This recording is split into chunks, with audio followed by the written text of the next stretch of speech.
Hey y'all, Captain Smiley here with Camp Smiley Outdoors, and I'd like to talk a little bit today about preparation for a camping trip.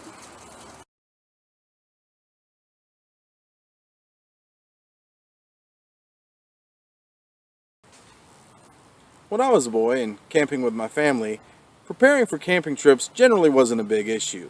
We'd come home from a trip and take all the gear out of the car, throw it in the same corner of the garage, and then when we get ready for the next trip, we'd just take everything out of the same corner, throw it in the car, and head to the campground, normally a KOA, a Campground of America.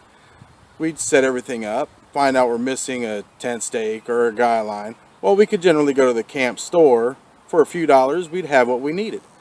Well, today I like to be a little bit more prepared because we're normally going a little bit further from home and we're normally not going to a KOA. Well, for that reason, I like to do what's called a Hudson Bay Start.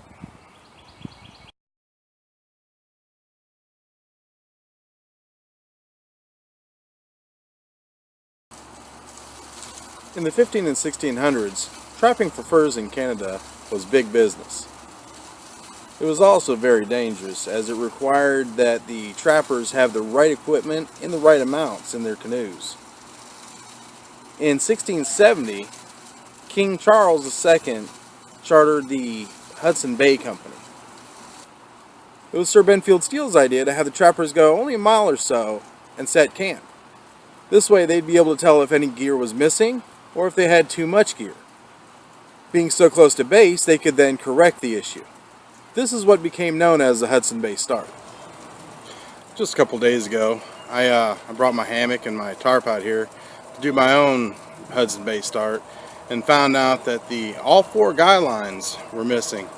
This is something that had I gotten to the group hang that I'm going to in about a week and a half, had I found it out then, it would have been an inconvenience. I'm really glad that I found it out now.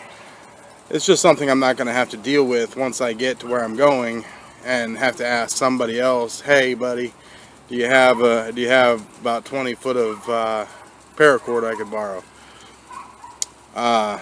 Also, I found out that there's a couple of things that I would have ended up leaving behind in my pack, like my mess kit for one thing, a can opener that I would have needed because the one that I would have been taking ended up getting broken.